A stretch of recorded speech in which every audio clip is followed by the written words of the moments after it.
Oi, gente, tudo bem? Boa noite. Hoje é quarta-feira, dia 18 de junho de 2025. Tem um trecho muito bacana aqui do livro do Edwin Lewis Cole e da Nancy Corbett Cole, que vem falar sobre a mulher, mas vem falar sobre o homem também. E, enfim, não é coincidência, né? Porque a mensagem que eu passei hoje sobre os pares, a necessidade que você quer saber sobre a mulher, estude o homem. Você quer saber sobre o homem, estude a mulher. Na página 59. Quando uma mulher tem o desejo de realizar algo, tem aspirações maiores do que as das mulheres do seu convívio, geralmente é rotulada de feminista. No entanto, se ela colocar Deus em primeiro lugar, a família em segundo, e permitir que Deus ordene o resto de suas prioridades, então não importa o volume de suas realizações, pois seja qual for, ela estará caminhando com Deus. Desde que faça a vontade do Senhor, né? Aqui ela vai falar de uma líder que ela admira, que eu não vou dizer o nome porque eu não quero vincular essa mensagem ao nome dessa mulher, né? Nem por bem, nem por mal, enfim. Mas ela cita uma mulher aqui que ela admira. Aí, o que ela fala? Por que ela vai dizer? Que essa mulher, ela tem habilidade de dirigir a nação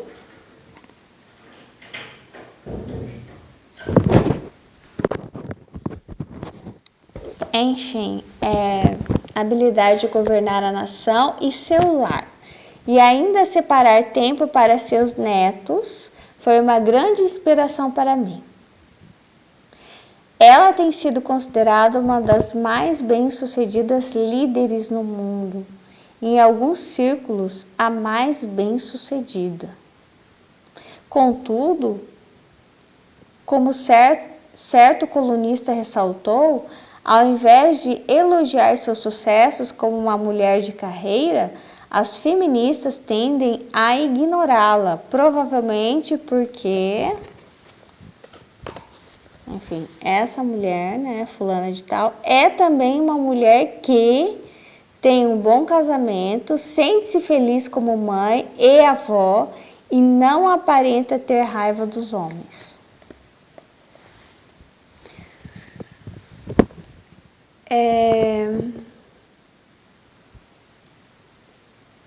Certa vez, eu comecei a ler uns livros de uma escritora muito famosa, brasileira, né? E aí, eu reparei que eu não gostei do conteúdo dos livros dela, né? Justamente por isso, porque ela tinha personagens que falavam sobre o casamento, sobre os filhos, sobre o cônjuge, sobre o marido, e ela sempre parecia assim muito ingrata, amarga, sabe? Estava infeliz com o marido, estava infeliz com os filhos, e assim, me parecia muito com um rancor que eu não sabia de onde vinha tanta amargura, sabe? Eu li assim a história e pensava assim, nossa, mas não era para ela estar feliz, né? Porque ela tem um marido, ela tem filhos. Quantas pessoas, né, não gostariam de ter uma família e não tem? Então, assim, eu achava muita amargura, muita ingratidão. Que é uma coisa que Deus está repetindo muito sobre isso, que é um bloqueio, né? É um acesso a um grande tesouro, mas é como se a pessoa estivesse cega. Tem um tesouro na frente e a pessoa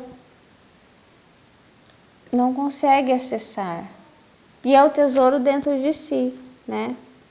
Eu sou mulher, eu tenho um grande tesouro dentro de mim, uma grande capacidade que Deus me deu e está bloqueado.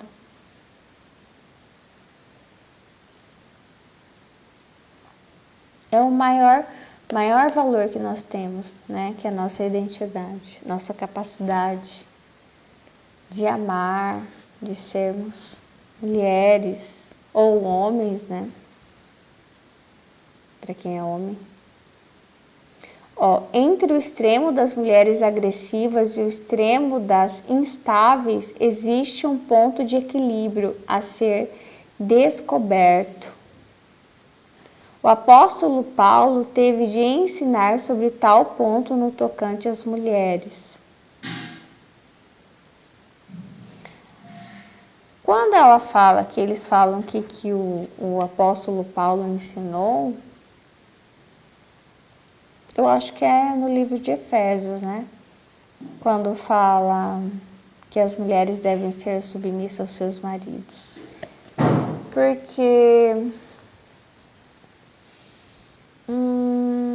eu não vejo Paulo como um exemplo de uma busca pela identidade feminina, sabe? As atitudes e os ensinamentos de Jesus foram e são extremamente libertadores para as pessoas, mas especialmente para as mulheres de sua época. Paulo ensinou acerca de nossa liberdade em Cristo. Mãe, a Maria se sai. Mas advertiu que não usássemos essa liberdade como licença para praticar o mal. O mesmo é válido para nós hoje. Sua liberdade para realizar coisas, para aproveitar oportunidades e para tentar ser tudo o que você pode ser, não lhe dá permissão para passar por cima dos outros ou para andar em oposição às autoridades ou a Deus.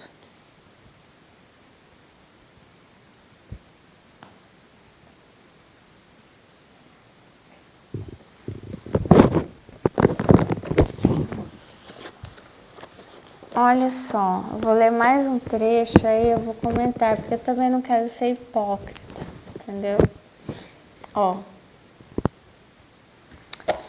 Pera aí.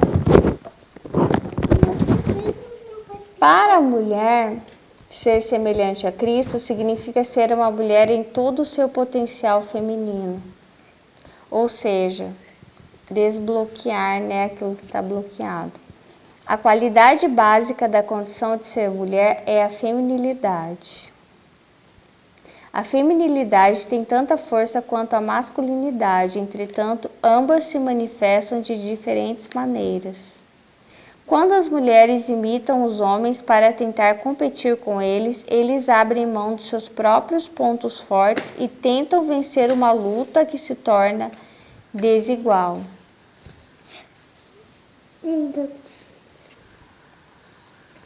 Essa parte aqui da mulher imitar o homem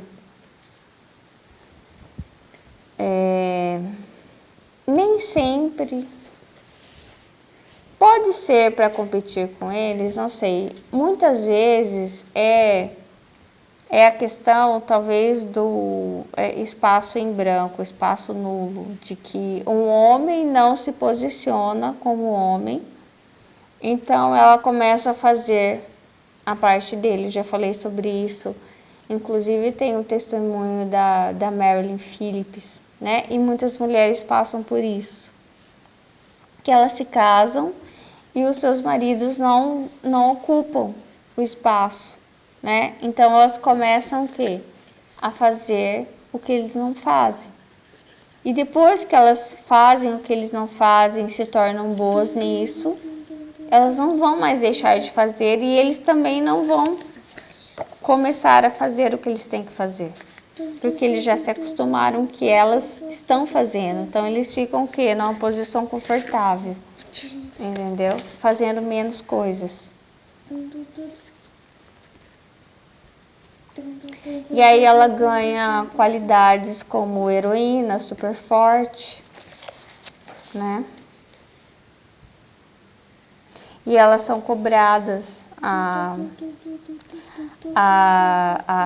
serem mais fortes que os homens. Mas não, os homens são os líderes. Eles, né, têm essa responsabilidade de liderar, de serem um exemplo, né? Tem várias frases que demonstram como as mulheres, elas viram a cabeça do lar, como, ai, você não vê que ele é homem? Você não vê que ele é homem, quer dizer, você não vê que ele é criança? Ele é homem, quer dizer, ele não pensa por si. Ele é que nem uma criança.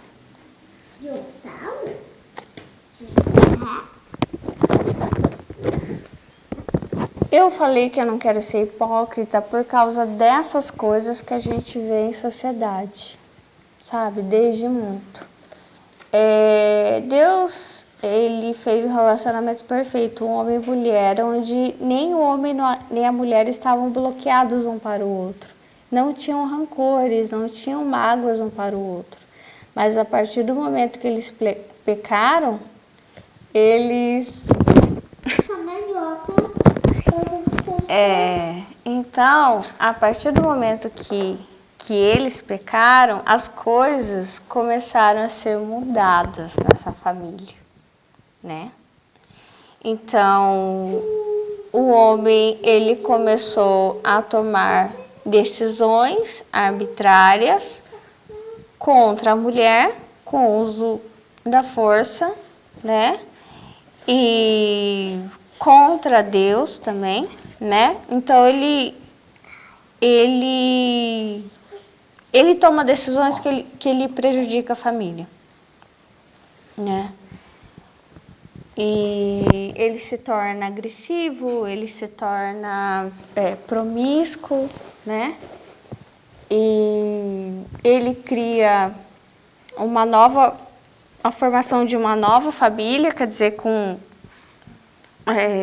que hoje está na moda, que é a família trisal, com 3, 4, 5 pessoas. Com 3 pessoas, né? Que as pessoas ficam, uau, o que é isso? Ué, mas antigamente a família era muito maior, né? Então o homem trazia a segunda esposa, a terceira esposa, a quarta esposa, a quinta esposa, ele pegava e falava assim, ai amor, vou fazer um puxadinho ali no fundo. Ah, vai fazer um puxadinho? É pra quê? É pra visita, quando vierem seus pais, seus primos, tios, parentes? Não, vou fazer um harém ali pra mim nos fundos. Então assim, entende? Ele mudou tudo, né? E a mulher, eu não sei, ela talvez não sei se é pela falta de força física, ela se tornou um ser extremamente passivo. Enfim, eu ia dizer que a mulher, ela se tornou um ser extremamente passivo, né? E desleal. Um ser desleal em relação a ela mesma e as outras mulheres, né? A mulher, ela é desleal. Ela é desleal com as mulheres, não com os homens.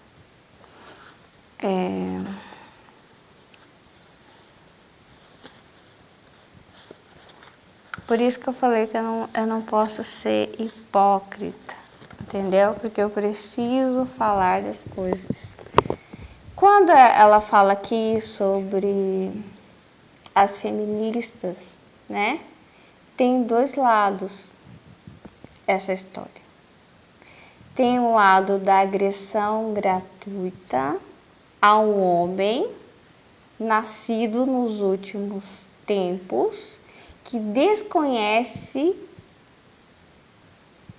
propositadamente a história da mulher ou por ingenuidade né? Desconhece a história da mulher, as suas dores, tudo que ela suportou.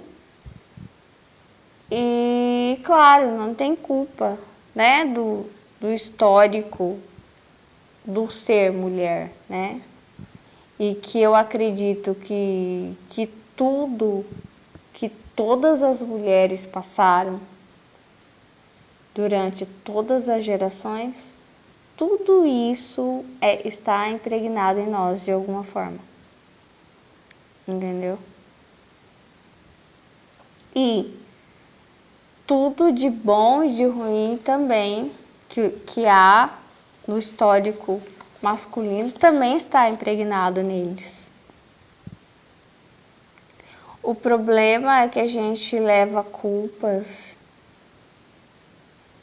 e pesos e rivalidades das quais não é algo nosso, mas que a gente herdou isso, entendeu? E há muitas frases, há muitas coisas que estão na ponta da nossa língua que a gente joga por aí e a gente nem sabe de onde vem isso. Alguém falou e a gente fala igual hoje. A gente repete, a gente nem sabe por que a gente fala isso. E por que a gente fala, ai, você não sabia, ele é homem. Como você está falando, você não sabia, como você vai achar que é uma criança, né? Como que ele vai ter responsabilidade? Ele é homem. Ele não sabe o que faz. Por que será que a mulher é sempre vista como um ser que parece que é uma alma, né? A mulher é vista como uma alma, como um ser, né, evoluído e que tem sempre capacidade de discernir entre o bem e o mal e escolher. Se ela faz o mal, é sempre de propósito. Mas o homem não. Ele é sempre visto como uma criança. Inclusive, tem alguns anos atrás que eu conversando com Deus, eu sempre comecei a falar com ele assim, eu já sei aquela brincadeirinha, né? Quando a gente é bem pequeno, a gente quer brincar e as crianças maiores não querem que a gente brinque e daí dizem pra gente assim, você vai ser o café com leite. Então, se o homem é sempre o café com leite, parece que as mulheres, elas são conscientes, elas são responsáveis e elas que fazem as escolhas. Eles não, eles são levados com o vento, né? Eles são como crianças que não se decidem, que são irresponsáveis, que não sabem o que fazem. Ai, coitadinho dele. É sempre assim. Independente da idade que tiver. Ele é sempre um coitado. Ela não. Ela sempre é culpada, porque é ela que sabe o que faz. Ou seja, é como se ela, na verdade, fosse, eu não sei, às vezes, ela também não tem capacidade de ser líder, então, assim, ela nunca vai ser elogiada tanto quanto o homem, mas ela tem total capacidade para levar a culpa. Então, por isso que eu disse que eu não queria ser hipócrita, até porque aqui ela cita Paulo, né? E Paulo, ele não tem um bom relacionamento com mulheres. Isso é muito nítido, toda vez que ele fala da mulher, ele não quer que a mulher fale. Se fosse por ele, não ia estar falando aqui, né? Ele não quer que a mulher se manifeste, né? Ele não acha que Deus fala com mulheres, assim como Moisés também achava que Deus não falava com a irmã dele, mas mesmo assim Deus usou a irmã dele para salvar a vida dele, né? E Miriam foi usada para cuidar daquele barquinho que foi indo até a egípcia e sugerir àquela egípcia, a senhora não quer alguém que amamente essa criança e ela estava ali como um anjo protetor cuidando de Moisés, né? Então, as coisas elas precisam ser entendidas bem e serem quer dizer, dosadas.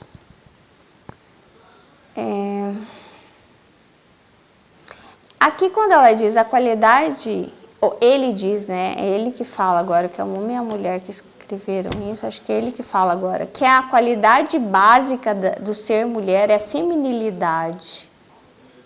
Essa feminilidade me soa doçura. E essa doçura não é passividade. Não é conivência com o mal, com o diabo, entendeu? Essa doçura não é eu faço tudo o que ele me mandar. Não é essa submissão completa que a mulher experimentou durante toda a história, se sujeitando a esses puxadinhos do diabo, entendeu? A aumentar a sua casa, com mais pessoas dentro da casa. Como hoje, né, nós ficamos assim, ai, o que é isso? O que são essas modernidades? Não é modernidade, é coisa do passado isso. Isso já existia antes. Já existiu antes.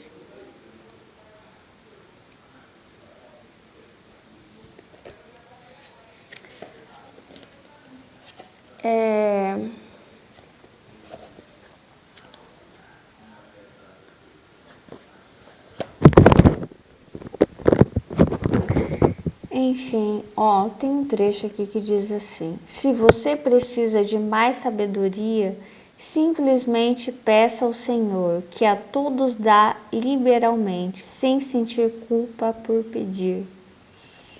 E aí, Deus está me dizendo assim: você é muito ingênua por pensar que milhares e milhares de anos podem ser apagados de repente. Não é assim tão fácil. Então, nossa mente ela está condicionada, entendeu? Essa injustiça, essa visão machista, né? Jesus não tem essa posição, mas Paulo tem. E há muitos trechos bíblicos mostrando isso. Inclusive, o que eu falei para vocês, que é o processo de sondagem da fidelidade da mulher, e não há um processo de sondagem em relação à fidelidade do homem no Velho Testamento, em que há todo um processo. Quando um homem, eu não sei se está em Levítico, quando um homem desconfia que sua mulher está sendo infiel a ele, deve levá-la ao sacerdote. Enfim, ela vai ser questionada e ela vai ter que tomar um copo de água amarga, que é água do mar, água salgada, 1, 2 ou 3 copos.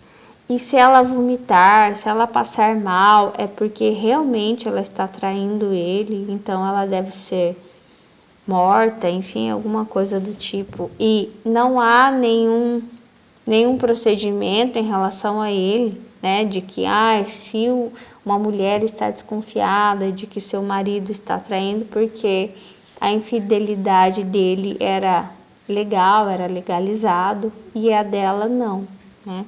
Então era o que eu chamo de fidelidade unilateral, que acontece muito hoje em dia, que o casal abre o relacionamento, mas abre só para um dos lados. E geralmente esse lado é o lado do homem. Ou o casamento é aberto e a pessoa sabe que é aberto, ou a pessoa não sabe que é aberto. Mas Então, Enfim, eu tenho certeza que você... É mais fácil a gente reparar nessas coisas quando a gente é mulher, entendeu? Frases machistas, essa deslealdade da mulher com a mulher, entendeu?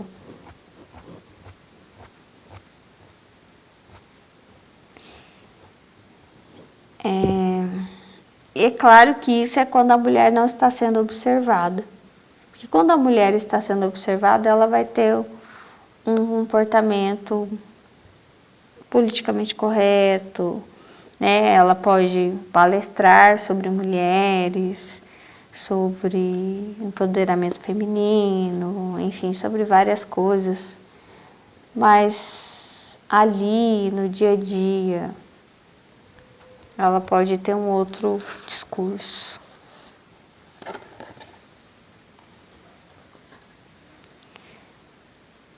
E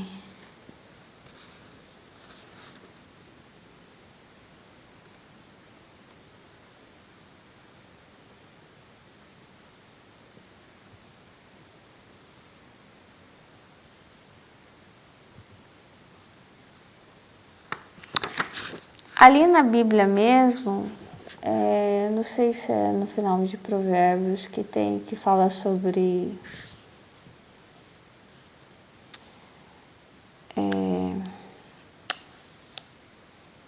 a mulher virtuosa, né? Quem a achará? É muito lindo aquilo, né? Mas depois que eu li aqui tudo que fala da mulher virtuosa, eu comecei a pensar, né? Mas cadê o trecho que fala do homem virtuoso? Quem o achará?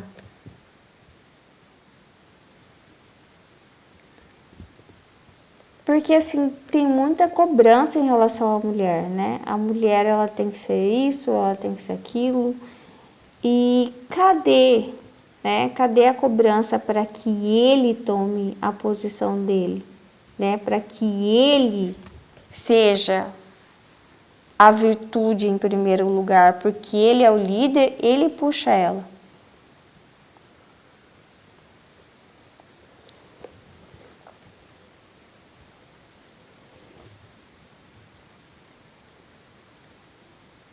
Onde estará o homem virtuoso? Quem o achará?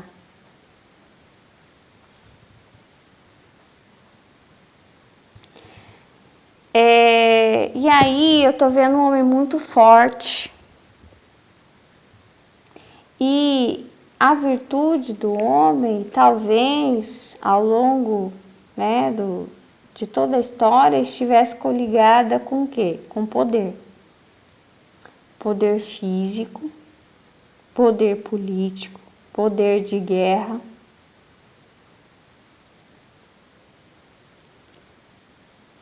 E aí eu vejo assim, os homens voltando da guerra com alguns, como que eles falavam?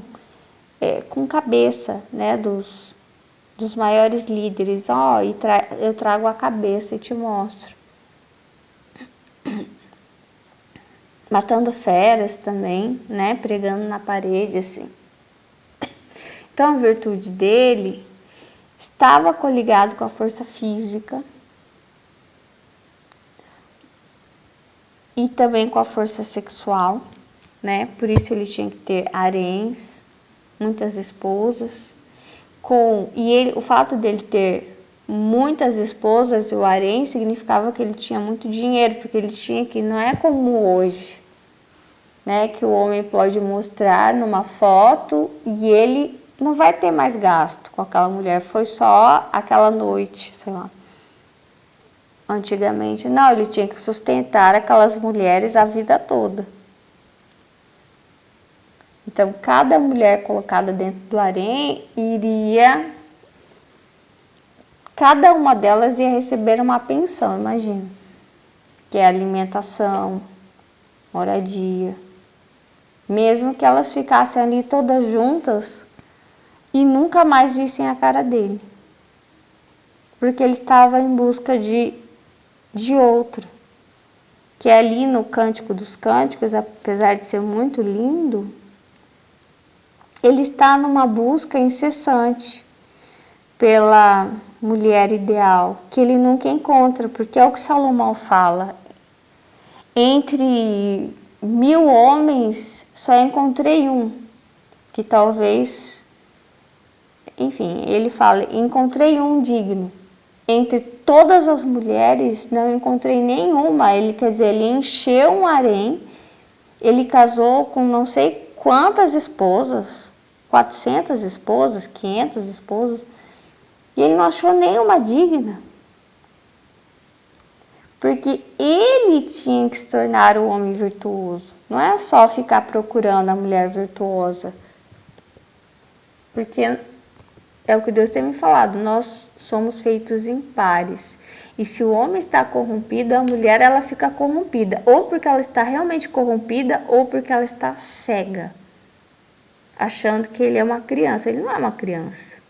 Ele pode se comportar como uma criança, mas ele não é uma criança. O fato dele estar corrompido corrompe ela. Porque ela se torna, para não cobrar dele, ela começa a cobrar das outras mulheres. E começa a ser carrasco das outras mulheres, a própria mulher.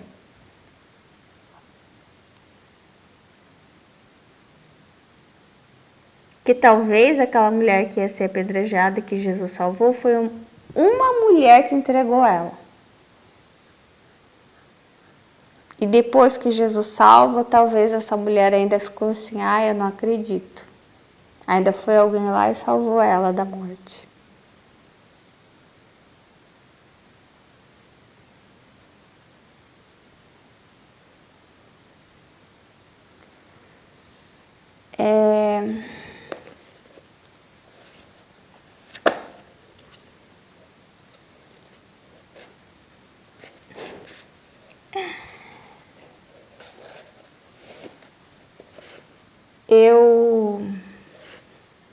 Durante bastante tempo da minha vida, eu achei que eu era feminista, né? Eu sempre acreditei que as mulheres precisavam ser defendidas.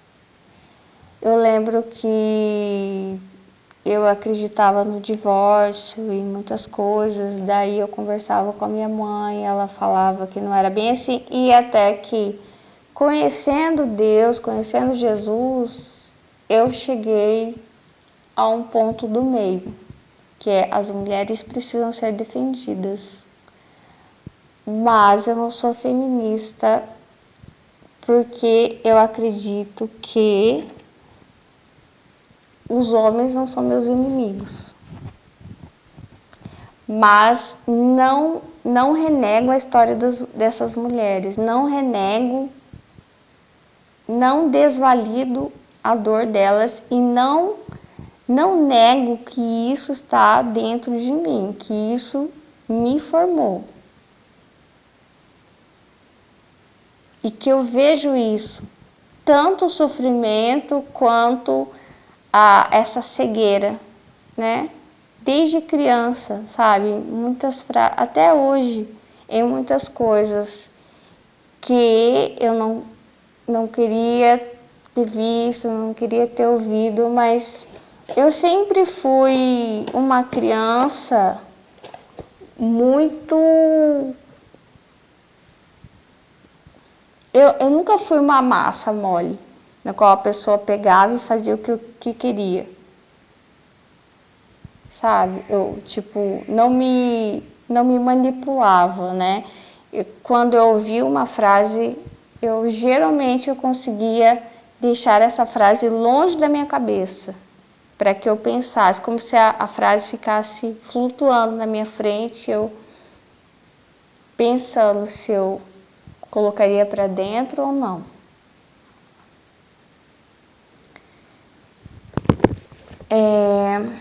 E a maioria das mulheres, e talvez isso venha do autismo, da superdotação, né?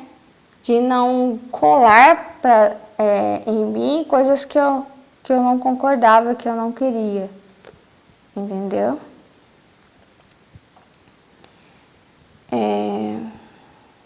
Mas eu vejo que a maioria das pessoas não sabem fazer isso. elas andam meio que às cegas, elas não sabem exatamente o que elas estão fazendo, o que elas estão falando, né? E elas acabam sendo muito injustas por isso.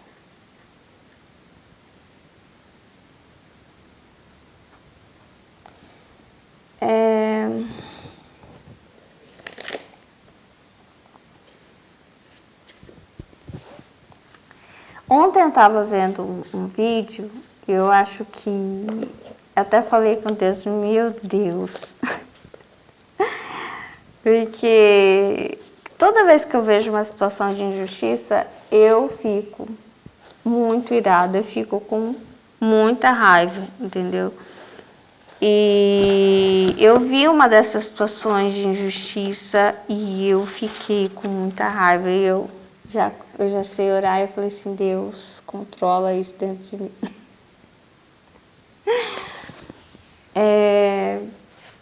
E depois eu penso como é que eu posso usar, né, isso.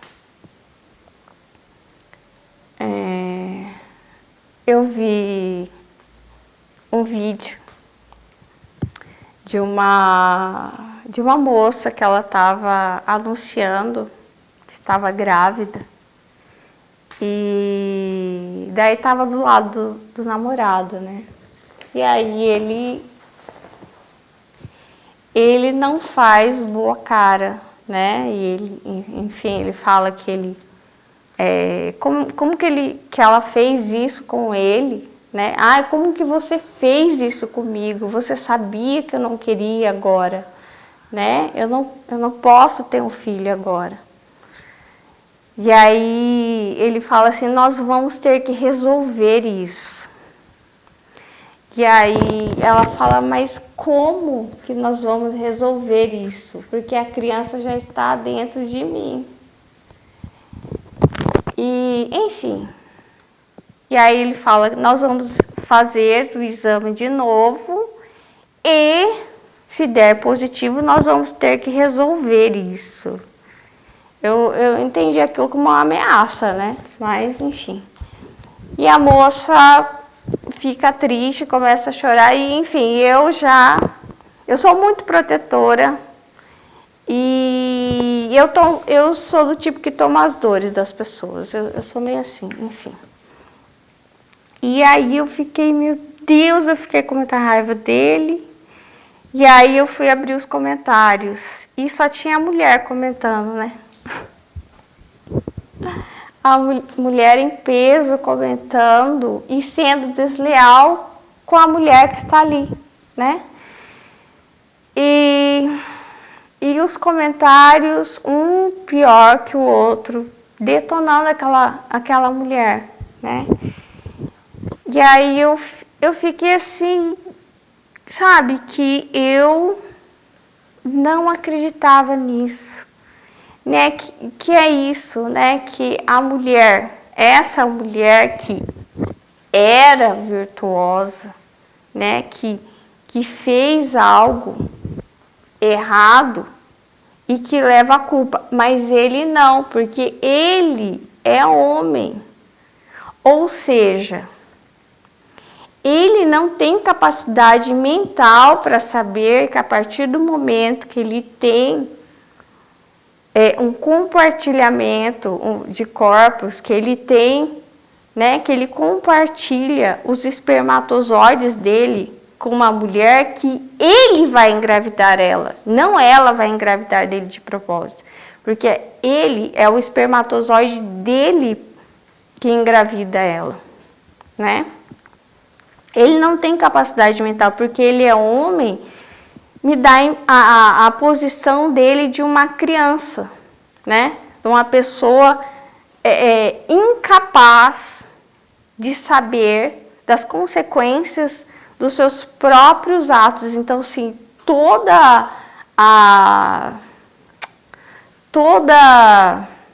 todo julgamento moral vai em relação a ela, porque ela é uma alma, ele não, ele é só um corpo. Então, assim, o homem, para mim, ele é visto como um homem. O homem não aguenta as pressões da carne, as frases de a carne é fraca, é sempre para o homem, porque é como se o homem fosse carne, a mulher é a alma, né? Ela tem a consciência, ela tem o discernimento, ele nunca tem, ele é uma criança. Então, para mim, todo o sofrimento da mulher dentro da família, mesmo fora, quando não tem uma família, quando ela sofre por causa de um homem, é por isso. Porque ele não é levado a sério e ele não é cobrado. Ele não é cobrado. As mulheres cobram as mulheres. O filho é da mulher, né? Então você tem que saber que ele é homem, né? Ou, se bem que em casa meus pais nunca falaram essa expressão, mas o golpe da barriga, sabe? Eu nunca entendi bem essa frase, né? Como é que uma mulher golpeia um homem, né? Quer dizer que ela obriga ele, né? A fazer sexo com ela. Ela estupra ele, enfim, alguma coisa ela faz, né? E que obriga e que ele, sei lá, será que ela alcooliza ele, amarra ele? Porque eu não entendo isso, né? Porque é mais uma vez o homem sendo colocado no papel de criança, né? Que ele é abusado. Até quando acontece um estupro, um abuso, a mulher mais uma vez ela aparece como a malvada, né? Ela é ruim da história, porque ela planejou sair de decote, de saia curta, ela seduziu ele, né? Com o brilho dos cabelos, né? E aí ele como ele é carne, ela é alma, ele não suporta, né? E ele não pode ser cobrado. O homem nunca pode ser cobrado. Inclusive tem uma frase de Salomão que ele fala: o rei não pode ser cobrado de seus atos e ninguém pode dizer não ao rei. Então, muitas vezes, esse é o problema. Tanto que o homem, ele não é cobrado como homem, como cabeça, como líder. Ele é dado como criança e como carne, não como alma. Ele não é dado como líder. O primeiro a ser criado por Deus é Adão. Ele tem a responsabilidade. A ele toda a responsabilidade. Se alguma coisa acontece de ruim, a culpa é dele. Ele tem que saber em primeiro lugar. Entendeu? E eu digo mais. Se existe um movimento feminista de mulheres, que odeiam seu corpo, que odeiam a maternidade, odeiam crianças, odeiam fetos, odeiam homens, eu digo mais, mesmo sendo cristã. A culpa é do homem. A culpa é não do homem de agora, do ser homem que, ao longo da história, fez essa mulher sofrer, criou uma memória coletiva negativa nela e toda a dor vira ódio, entendeu? E é uma massa, a dor, os sentimentos, elas tomam lugar, elas precisam explodir ou implodir para dentro, sabe? De alguma maneira. Então, você lida com a dor de alguma maneira, e uma das maneiras é odiar a si mesmo e odiar o outro. Entendeu? O ódio, ele faz isso. Você tanto se odeia, se bloqueia, quanto você odeia o outro. E você bloqueia a sua capacidade de amar. Entendeu? Você não consegue amar o outro, porque você não acredita mais. Entendeu? Então, talvez ao longo da história, a mulher não acredita mais que esse homem é capaz de amá-la. de respeitá-la, entendeu? Que se ela der espaço para ele, ele vai fazer tudo de novo, a mesma coisa, e ela vai sofrer. Ela vai ser violentada, abusada, traída. E eu acho, sim, que a gente age segundo aquilo que, ao longo da história, nós reagimos, entendeu? Tudo são reações do passado. Eu acredito nisso. Então, assim, como é que faz? É falta de amor isso, sabe? Foi muita falta de amor, foi muitos anos e anos e anos. As coisas não acontecem à toa. Isso é um efeito, para mim, isso é um efeito do passado. Porque se tivesse sido diferente, hoje não existiria isso. E continua existindo essa falta de amor em relação à mulher. E essa visão do homem como uma criança irresponsável que não pode ser cobrado nunca. Entendeu?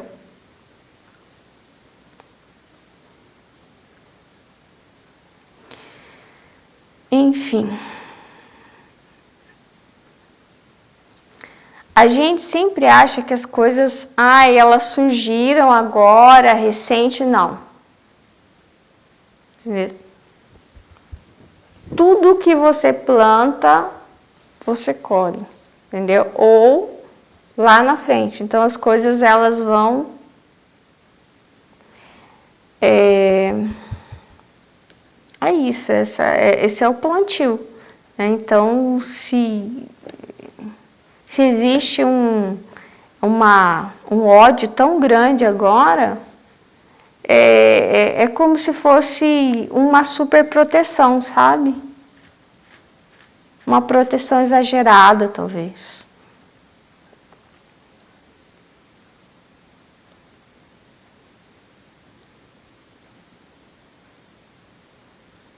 Eu passei por uma situação tão engraçada hoje.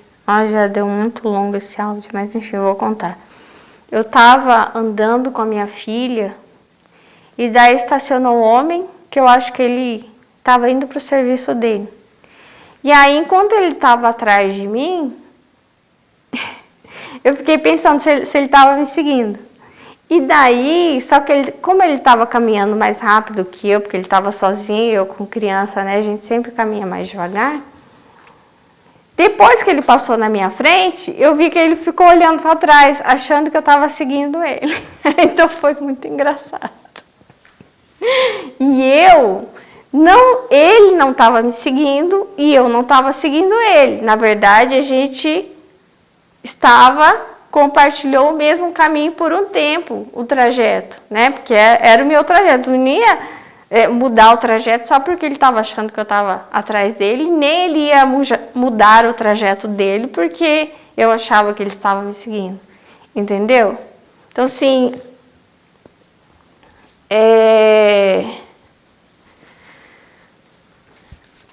essa desconfiança, sabe? Enfim, essa proteção exagerada contra o outro.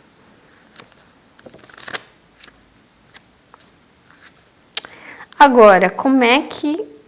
Para mim é uma maldição, sabe? Eu acho assim, sempre que você decide gerar sofrimento em alguém, você apertou o botão da maldição. Apertou. Isso aí vai ser colhido em algum momento, mesmo que Deus perdoe. Entendeu? Então, assim, para mim, todo o sofrimento gerado, ele causa uma maldição. Então, essa mulher veio sofrendo lá de trás, apedrejada, traída, que vinha sendo apanhando. Imagina o tamanho da maldição. Entendeu? e que eu não sei como que se resolve isso. Talvez só com oração e muito amor, muito amor, muito amor. Porque é o que Deus me falou outro dia, que eu falei para vocês. Eu falei, Senhor, como é que eu faço, sei lá, com a parte do meu corpo que eu não tô gostando? Se tem alguma coisa que está machucado, que não está correspondendo bem, ele falou assim, coloca amor, minha filha, coloca amor, que funciona bem. Então, se tem alguma coisa que não está correspondendo, coloca amor, que vai funcionar bem. Muito amor. Entendeu?